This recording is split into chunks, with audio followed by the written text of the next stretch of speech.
Boa noite. Vamos iniciar a nossa prece, procurando nos conectarmos com o ambiente onde estamos, deixando-nos levar pela música, pelas boas vibrações e já agradecendo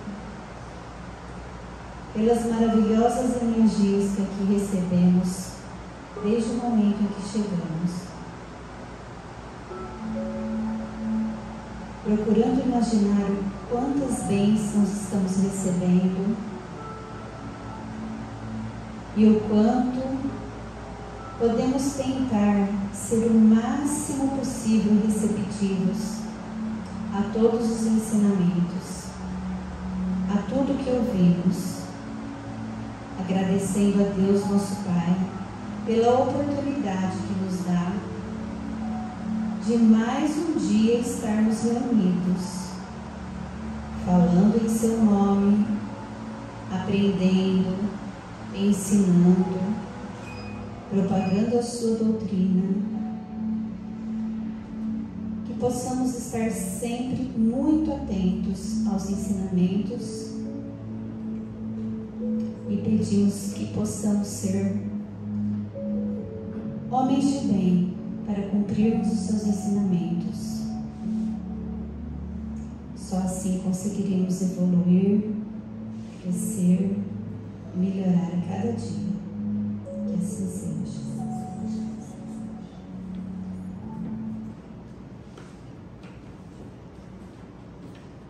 Boa noite a todos.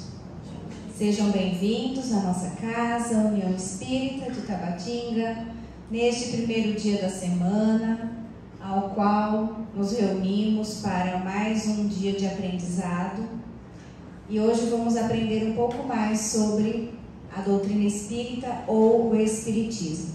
Mas antes nós vamos convidá-los, a participar, quem tiver interesse, da turma do primeiro ano de curso. É o ensino sistematizado da doutrina espírita. Esse curso ele é realizado na Casa Espírita, não tem custo, apenas uma apostila para estudo, e quem tiver interesse pode deixar o nome com a Gi, Gi? Para a formação da turma, nome e telefone. Então estão todos convidados. Tá? É a Faculdade do Espírito que a gente faz aqui. É o estudo para o Espírito, É uma faculdade mesmo, porque a gente estuda bastante. É? Então, o Centro Espírita é a Faculdade do Espírito. E essa faculdade não tem só início, não tem término, porque a gente estuda todos os anos e aí estuda de novo, e quanto mais a gente estuda, mais a gente tem que aprender. Nunca tem formatura. Não tem formatura. Quem sabe lá do lado de lá, Vamos lá então? Então hoje nós vamos conversar um pouco sobre o Espiritismo. Desde o ano anterior eu estou fazendo um estudo sobre as revelações, sobre a evolução do pensamento religioso. A primeira revelação ela tem a sua personificação em Moisés. Então nós estudamos toda a história de Moisés e a sua missão e o que ele trouxe para a humanidade, que foi o Decálogo ou os 10 mandamentos da lei de Deus. Então a sua contribuição para a humanidade é grandiosa.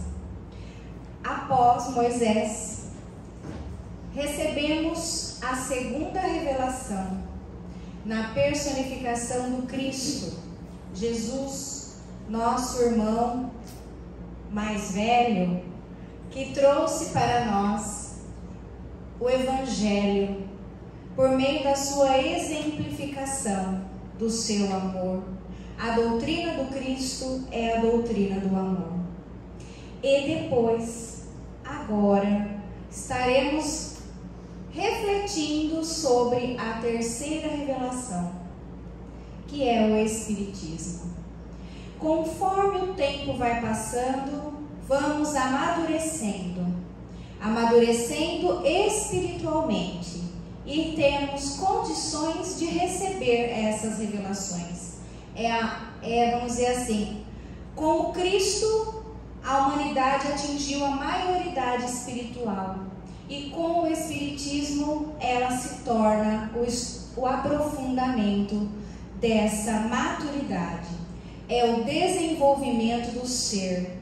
Ele traz para nós as reflexões intrínsecas para que nós possamos, o conhecimento, para que nós possamos fazer essa reflexão intrínseca, íntima, e praticarmos, e melhorarmos e progredirmos. Então, como surgiu a doutrina espírita? É isso que nós vamos aprender hoje. Um pouquinho de história também.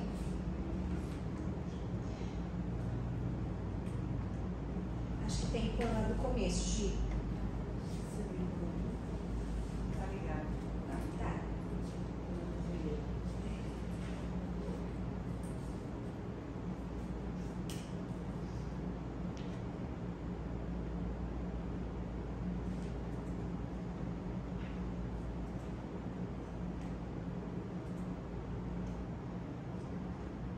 Posso tentar?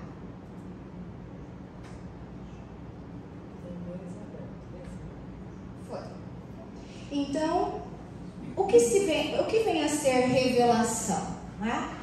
A revelação, ela é uma palavra que vem do latim revelare, que significa descortinar, abrir o véu, é revelar mesmo, né? E no sentido da fé religiosa, ele significa coisas espirituais que o homem não pode descobrir por meio da inteligência, nem com o auxílio dos sentidos, e cujo conhecimento lhe dá Deus através de seus mensageiros, quer por meio da palavra direta, quer pela inspiração.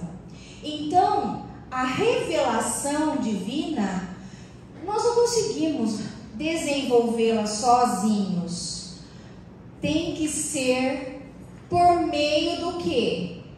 De mensageiros de Deus. Então, Moisés, na primeira revelação, foi o mensageiro de Deus. Cristo Jesus, por meio da segunda, o mensageiro de Deus. E o Espiritismo? Quem será? Vamos ver. A característica de qualquer revelação deve ser a verdade. Não existe revelação divina que não seja a verdade. Revelar o segredo é tornar um fato conhecido. Se é falso, já não é um fato e, por consequência, não existe revelação. Então, a revelação, ela traz luz ao entendimento para que nós tenhamos um impulsionamento para o progresso espiritual. E Jesus, quando esteve aqui, João narra no capítulo 14, ele diz assim, Jesus: se me amais, guardai os meus mandamentos, e eu rogarei a meu Pai, e ele vos enviará outro Consolador, a fim de que fique eternamente convosco, o Espírito de verdade, que o mundo não pode receber porque não vê e absolutamente não o conhece. Mas quanto a vós, conhecê-lo-eis, porque ficará convosco e estará em vós. Porém, o Consolador, que é o Santo Espírito, que meu Pai enviará em meu nome, vos ensinará todas as coisas e vos fará recordar tudo o que vos tenho dito. Jesus dizia assim, ele dava um ensinamento e dizia assim: quem tem olhos de ver, veja, e quem tem ouvidos de ouvir, que ouça. E nessa passagem está claro que o Cristo trouxe os ensinamentos para nós na segunda revelação, mas que a humanidade não estava ainda preparada para esse aprofundamento, porque ele diz assim, o mundo não pode receber, porque não vê, quer dizer, porque não está preparado naquele momento. Mas que ele ia pedir ao Pai que enviasse o Consolador, que é o Santo Espírito, e enviaria em meu nome, em nome de Jesus, e vai ensinar todas as coisas, e fará recordar tudo o que eu vos tenho dito.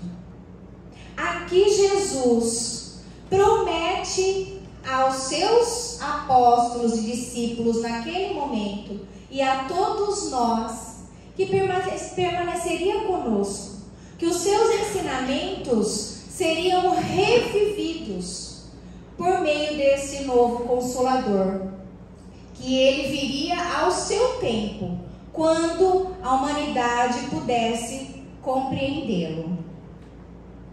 E esse Consolador é o Espiritismo, que é a terceira revelação. O Espiritismo, a essência dele é a existência e natureza do mundo espiritual e as suas relações com o mundo material. Essa é a essência do Espiritismo. E ela não tem uma personificação em um ser. Muitos acreditam que seja Kardec que criou o Espiritismo, mas não, nós vamos ver aqui que não. O Espiritismo, ele veio por revelação por meio dos espíritos superiores. A pleiade de espíritos responsáveis por trazer estas informações, esse conhecimento para a humanidade, por meio dos médiuns, que são os medianeiros, que são os responsáveis por esse intercâmbio da existência da natureza do espiritual para nós com o material, o plano físico.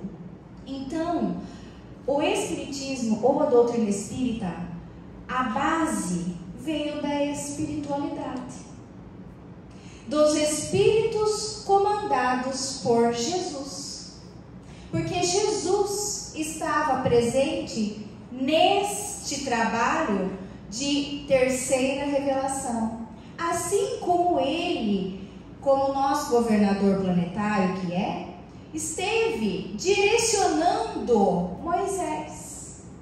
E quando ele esteve aqui, ele próprio fez a revelação segunda.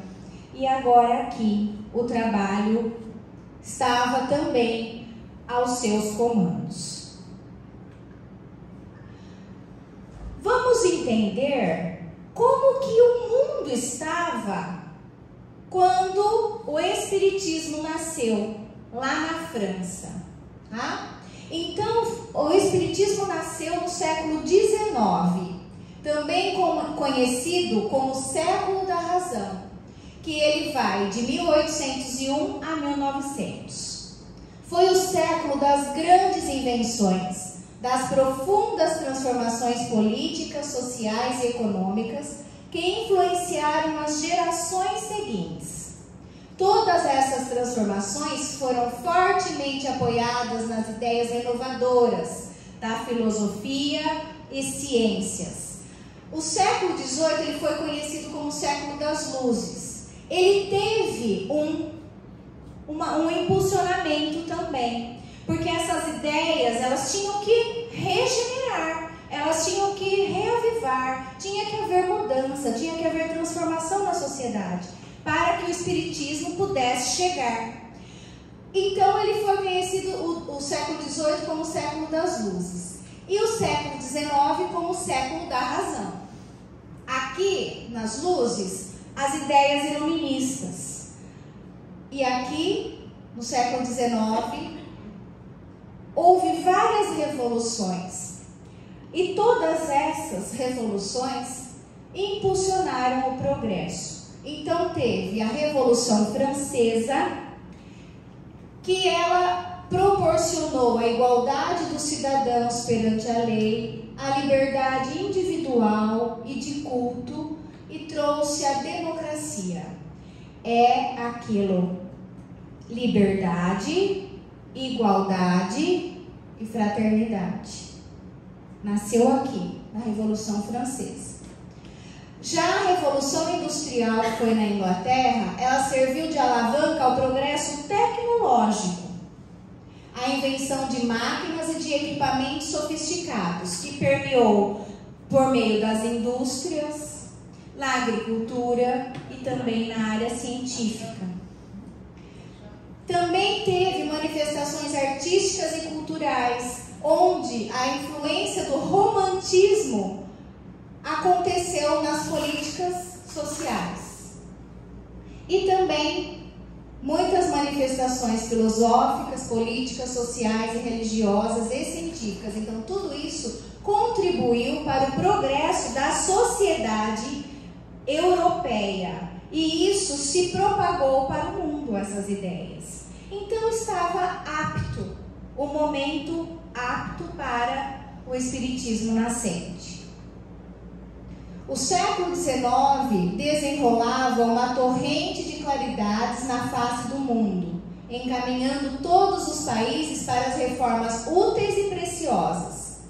É neste cenário de transformações que surge Allan Kardec, com a sua missão de esclarecimento e consolação, lançando as bases da doutrina espírita. As lições sagradas do Espiritismo iam ser ouvidas pela humanidade sofredora. Jesus, na sua magnanimidade, repartiria o pão sagrado da esperança e da crença com todos os corações. Então, o século XIX também teve uma revolução, que é a revolução moral, que foi a base trazida pela doutrina espírita ou o espiritismo. Como surgiu? Algo tinha que acontecer, chamar a atenção das pessoas. E no mundo começaram a haver fenômenos, algumas coisas estranhas, que chamou a atenção da população. Lá em Nova York, em 1848, num vilarejo chamado Hydesville, tinham 3 irmãs, chamadas e ficaram conhecidas como Irmãs Fox. Uma chamava Catherine, a outra Leia e a outra Margaret. Essas são as Irmãs Fox. As Irmãs Fox mudaram com a família para este vilarejo, lá em Hydesville, e foram morar numa casa, nessa casa de madeira. E começou a haver algumas coisas estranhas. A família passou a ser perturbada com estranhos ruídos, como arranhões e batidas no piso, nas paredes e no teto da casa. E eles ficaram assustados. A casa, diziam-se que era assombrada, mas elas não tinham medo. E elas começaram, então, a dialogar com essa situação, com esse ser. O que seria aquilo que estava acontecendo ali? Então, em 31 de março de 1848, foi nessa noite que um dos grandes pontos da evolução psíquica foi alcançado. Desde que foi nessa noite que a jovem Kate Fox desafiou a força invisível a repetir as batidas que ela dava com os dedos. Então, ela começou a conversar com aquela situação, com aquele fenômeno. Então, ela batia o dedo, a batia vinha na parede. Toca aqui, 2 toques, e foi. E ela disse assim: o desafio da mocinha, embora tivesse sido em palavras brandas, foi imediatamente respondido. Cada pedido era respondido por um golpe. posto que, humildes os operadores de ambos os lados, criou-se aqui uma telegrafia espiritual. Começou a funcionar. Houve uma comunicação. Deixavam a paciência e a dedicação da raça humana determinar as alturas do emprego que dela faria no futuro. Havia muitas forças inexplicáveis no mundo, mas aqui estava uma força que pretendia ter às suas costas uma inteligência independente. Isto era a suprema significação de um novo ponto de partida. Então aqui aconteceu uma comunicação mediúnica. As irmãs Fox eram médiuns. Hoje nós sabemos, né, ele tem uma denominação de efeitos físicos. Então elas tinham a mediunidade e por meio da mediunidade elas conversavam com essa entidade, que era uma inteligência, um espírito, uma pessoa desencarnada, que tinha sido assassinado ali naquela casa, e ali mesmo ele tinha sido enterrado. E ele estava se comunicando com essas irmãs. Isso, imagina, num vilarejo pequeno. Se fosse aqui em Tabatinga, o que a gente ia fazer? Ia fazer o quê? Correr, não. Eu acho que muito ia querer saber o que estava acontecendo lá. Ia lá, ia juntar uma multidão na porta da casa. E aconteceu isso lá. Uma multidão. E elas começaram a conversar e desenvolveram essa telegrafia espiritual. Desenvolveram um código de comunicação. Isso lá nos Estados Unidos, em 1848. Já lá na França, em Paris, 1853, pouco tempo depois, estavam acontecendo outros fenômenos, também mediúnicos, que foi denominado as mesas girantes. Ali é uma foto real, tá? As pessoas se reuniam em volta de uma mesa e colocavam as mãos sobre ela e esperavam que acontecesse alguma coisa extraordinária. As mesas se moviam, assim como outros objetos que eram colocados sobre elas, e também manifestavam outros tipos de comunicação, como batidas e ruídos, e ninguém sabia dizer a causa de tais fenômenos. Eles achavam que era magnetismo. Eles não acreditavam que fosse algo inteligente que estava animando aquilo ali. Então a mesa balançava, a mesa girava, a mesa erguia, a mesa saía correndo, a mesa dançava. Até também que eles desenvolveram a telegrafia espiritual. Desenvolveram um código com as letras do alfabeto, com os números de bancadas, e assim começaram a conversar com aquela mesa. Gente, mesa conversa? Cadeira conversa? Não. Então, o que estava por trás daquela mesa era um ser inteligente, desencarnado, um espírito que já tinha habitado o plano físico e que estava no plano espiritual. À época, as mesas girantes tornaram-se verdadeiros espetáculos que reuniram pessoas de todas as classes sociais para observá-los. Lá na França também tem curiosos. E eles pagavam, eram espetáculos em teatros. Enchia o teatro de pessoas para ver esses fenômenos. Por que será que isso acontecia? Que será que uma dessas pessoas era aqui, médium, medianeiro, intermediário? É aquele que tem condições de comunicação com o plano espiritual. Chamou a atenção de muitas pessoas, inclusive desse ser aqui,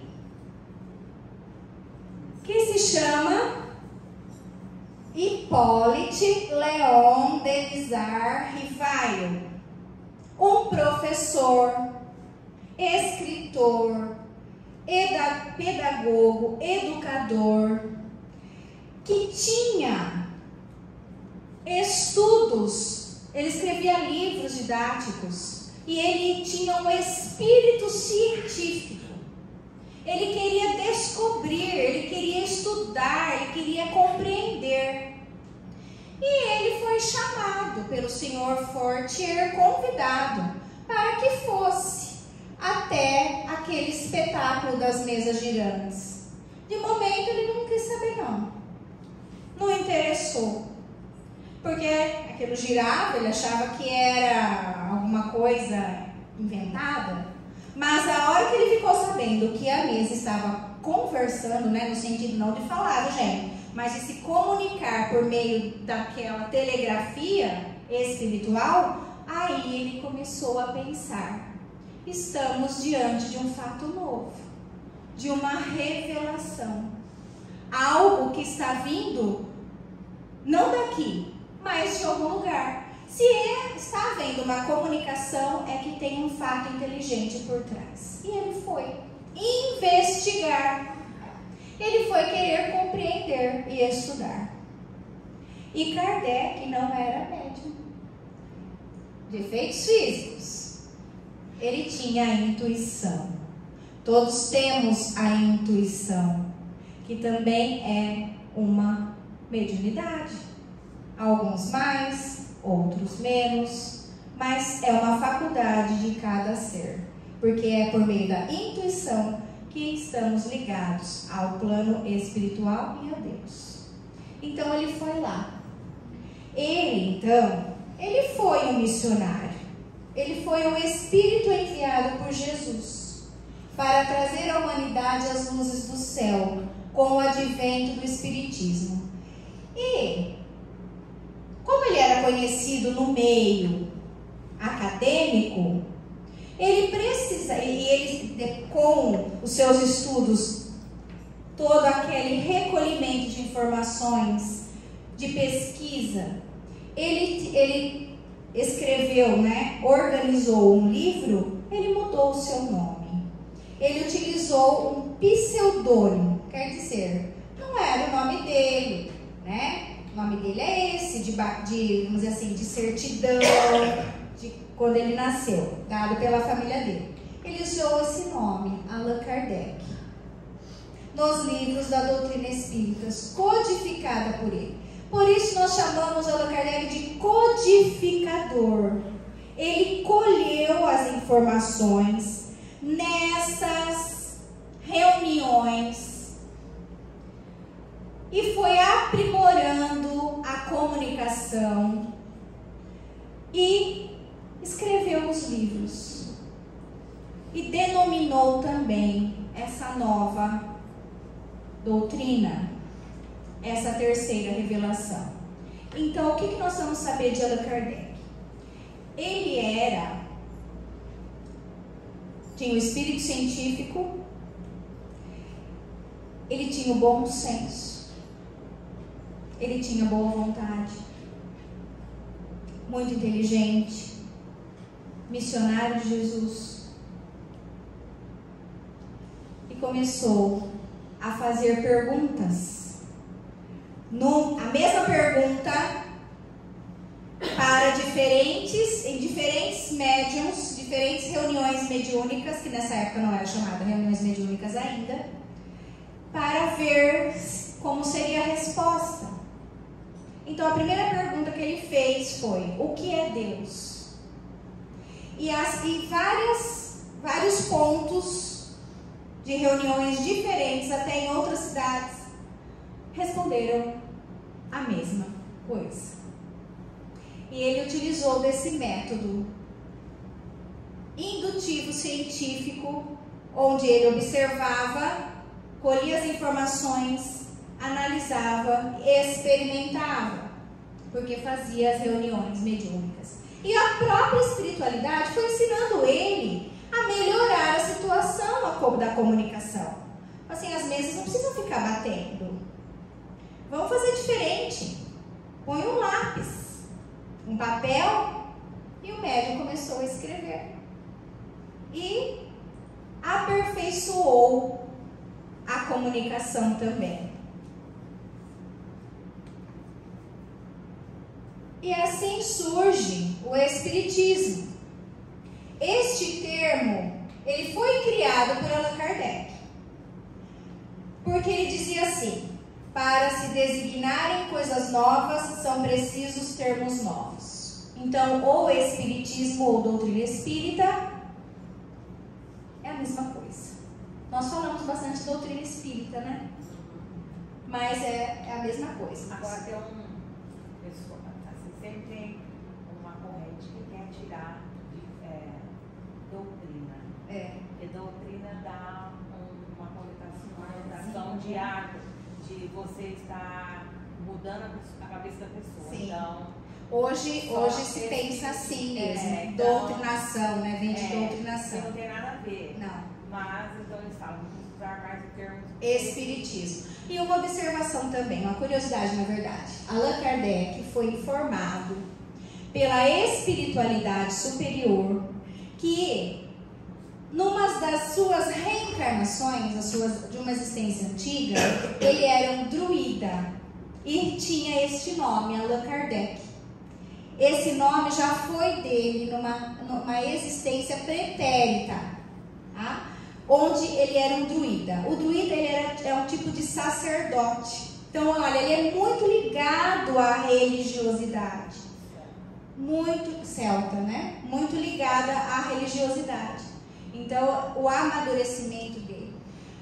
A condição desse espírito para ser o responsável de colher todas essas informações.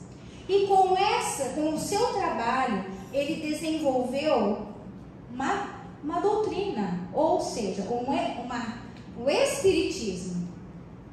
Tá? E o seu primeiro livro publicado, mas que ele dizia que não era dele, tá? Esse é o Livro dos Espíritos.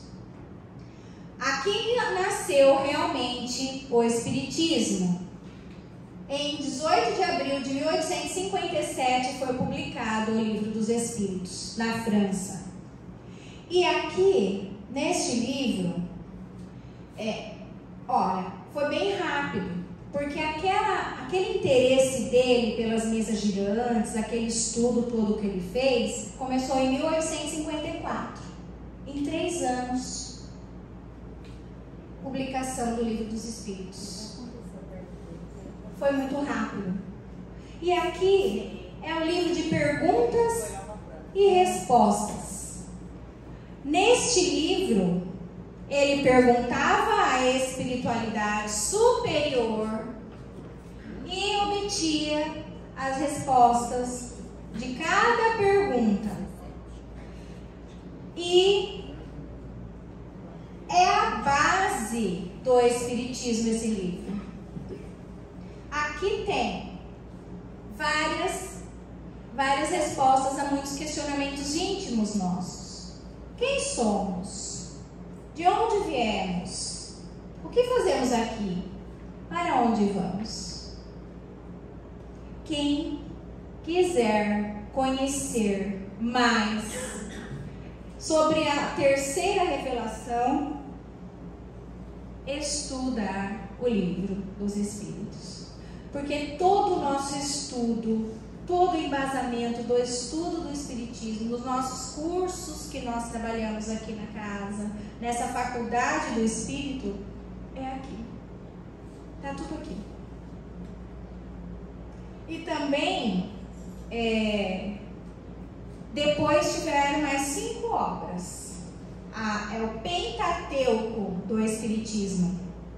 Primeiro, o Livro dos Espíritos, depois a Gênese, depois o Livro dos Médiuns, o Evangelho segundo o Espiritismo e o Céu e o Inferno. São as 5 obras que compõem, são essas obras escritas, codificadas por Allan Kardec. Tá? E o Espiritismo, ele tem um tríplice aspecto. Aqui por isso que ele fala-se doutrina, Sandra.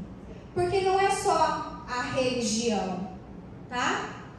Em si. Doutrina como um ensinamento novo. É, um novo ensinamento. Então, o Espiritismo é uma ciência, ele tem, é filosófico, uma doutrina filosófica e uma religião. O que é a ciência? Essas comunicações aí, entre o plano material e o plano espiritual, foi feito todo um estudo científico para que compreendesse o que estava acontecendo. Foi provado que era inteligente, que eram espíritos de homens que tinham vivido aqui que estavam ali naquele momento. Tanto é que o Livro dos Espíritos tem mensagens de Santo Agostinho, de São Luís e outros, muitos outros, de Sócrates, Platão e muitos outros. São muitos espíritos conhecidos que estiveram aqui também.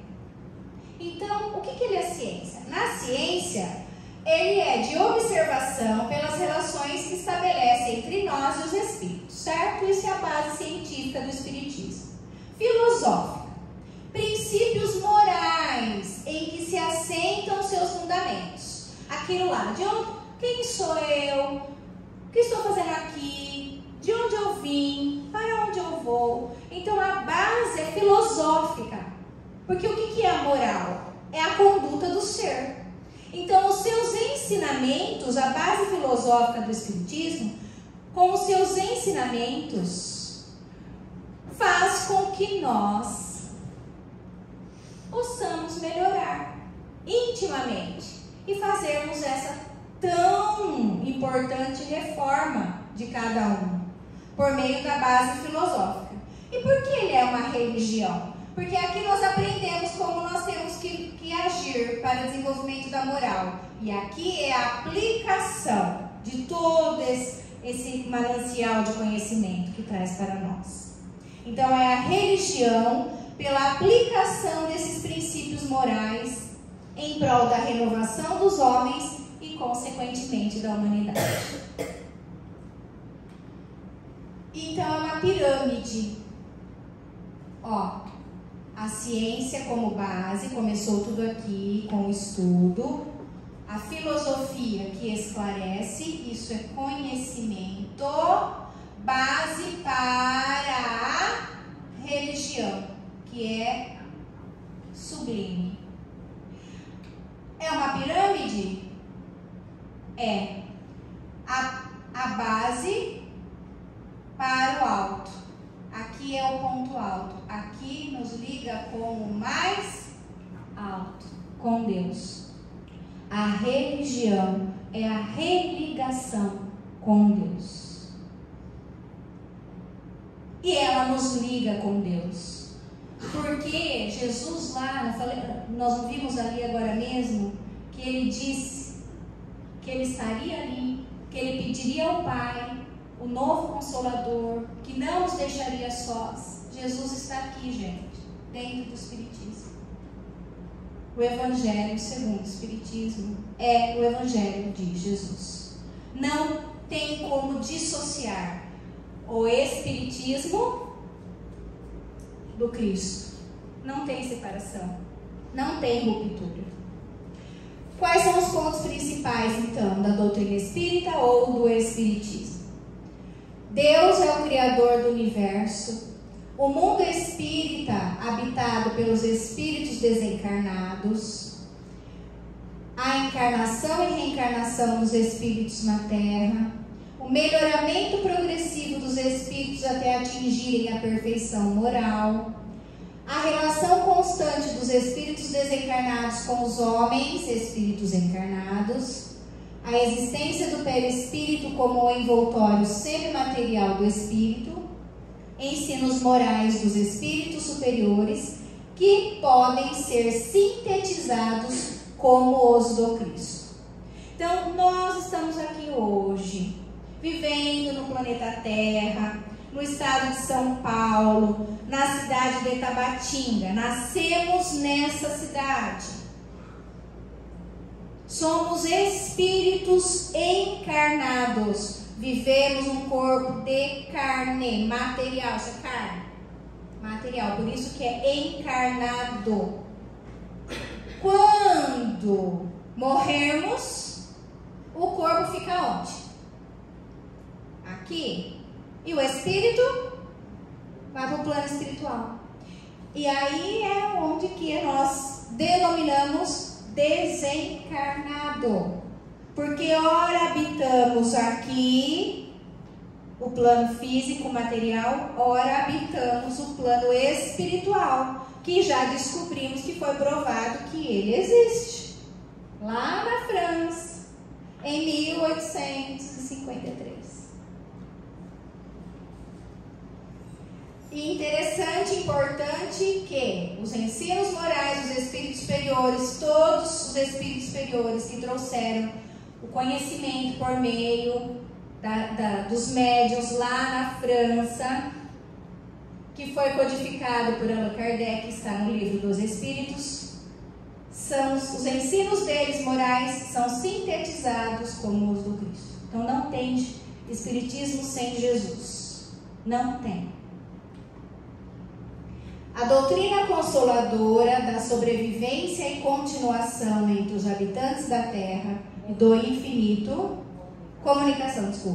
a doutrina consoladora da sobrevivência e da comunicação entre os habitantes da Terra e do infinito, com bases profundas e amplas no Evangelho, floresce entre as criaturas com características de nova revelação, para que o homem seja, nas atividades vulgares, real afirmação do bem que nasce da fé viva. Então, a revelação é profunda e ampla do Evangelho. Por isso, também é conhecido como o Evangelho redivivo. Trouxe novamente à vida os ensinamentos do Cristo, o Espiritismo. Então, o Espiritismo é, portanto, obra do Cristo, que preside assim como preside ao que igualmente anunciou a regeneração que se opera e que prepara o reino de Deus sobre a terra.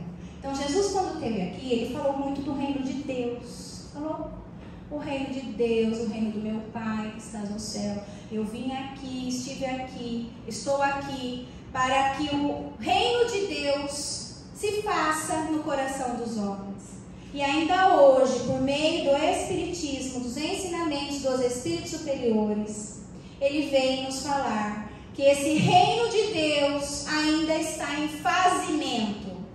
Nós precisamos fazê-lo dentro de nós, de que ele floresça dentro do nosso íntimo, porque sem o reino de Deus, que são as bases do ensinamento de Jesus, por meio da sua exemplificação e pelo seu amor pela humanidade, por todos nós, não tem como progredir.